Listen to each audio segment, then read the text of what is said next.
Bentrovati. Ecco un dialogo tra quattro amici sentito in un bar di un paese della provincia a proposito del naufragio nel canale di Sicilia in cui sono morte affogate circa 900 persone per il rovesciamento del loro barcone. Sghignazzavano i quattro, quei negri annegati li mangeranno gli squali, così gli squali stessi diventeranno più neri e più aggressivi. Io penso che chi usa un linguaggio simile su una tragedia così grande non sia un essere umano, ma un animale. Troppo spesso quando si parla di immigrazione si ragiona per preconcetti ed è facile non accorgersi di non dare un volto a chi invece è protagonista di storie drammatiche. Ora vi leggerò la lettera di una ragazza romana di 22 anni che l'estate scorsa a Istanbul ha conosciuto e si è innamorata di un giovane siriano di nome Loai, fuggito dalla sua terra perché non voleva combattere e uccidere per il presidente siriano Assad. È una storia utile a capire che dietro ai numeri e alle statistiche ci sono persone con le loro storie di vita, le loro sofferenze e anche i loro amori. Chiara, questo è il nome della ragazza, a settembre aveva lanciato una raccolta fondi in rete per aiutare Loai, suo fratello e un altro ragazzo, sempre siriano, ad arrivare in Europa. Ecco il testo che Chiara ha postato su Facebook.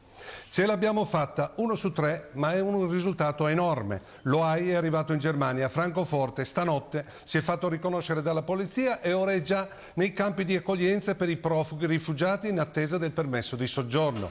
Mi faccio sentire solo ora, dopo quasi 3 mesi, da quando ho inviato la prima mail, perché nell'arco di questi infiniti 90 giorni è davvero successo di tutto. Ogni ora sorgeva un problema diverso, le priorità cambiavano, nasceva un nuovo ostacolo che sembrava bloccare tutto.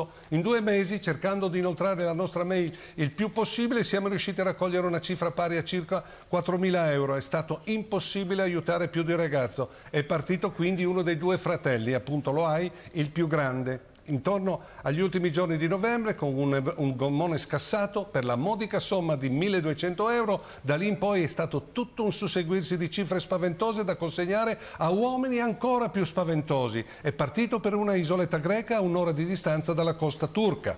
Palesandosi alla polizia ha ottenuto un permesso di regolarità in territorio greco per 6 mesi. Dopo aver raccolto le informazioni necessarie insieme ad un altro ragazzo siriano conosciuto sul gommone, ha deciso che la modalità meno rischiosa e meno costosa sarebbe stato raggiungere il nord Europa a piedi attraversando clandestinamente i confini.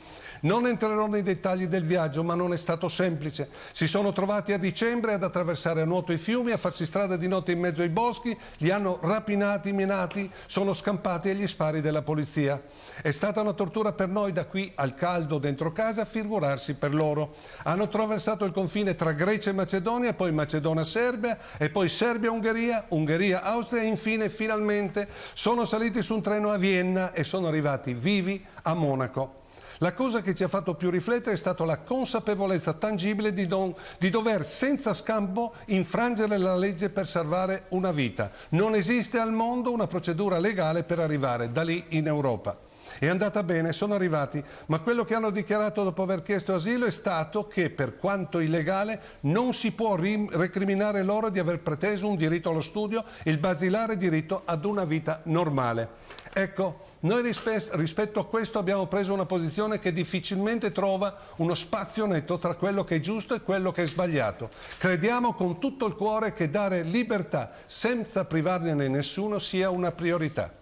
Il ringraziamento da parte nostra è enorme e le parole sono niente rispetto al salvare una vita. L'avete fatto. Ovviamente siamo costantemente in contatto con gli altri 2 ragazzi e Yad ha deciso di provare per qualche tempo a restare in Turchia. Fortunatamente, grazie ad alcune conoscenze, ha trovato un lavoro come insegnante di educazione fisica in una scuola. A Damasco era conosciuto nel settore sportivo in quanto giocatore professionista di basket.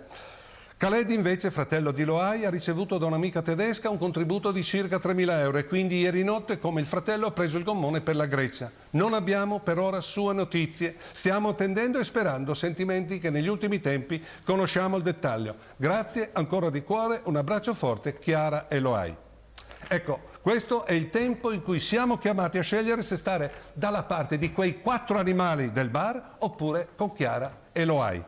Riflettiamo, mai come oggi non possiamo stare alla finestra a far finta di niente. Siamo chiamati a fare una scelta netta di campo. Ci vediamo giovedì prossimo.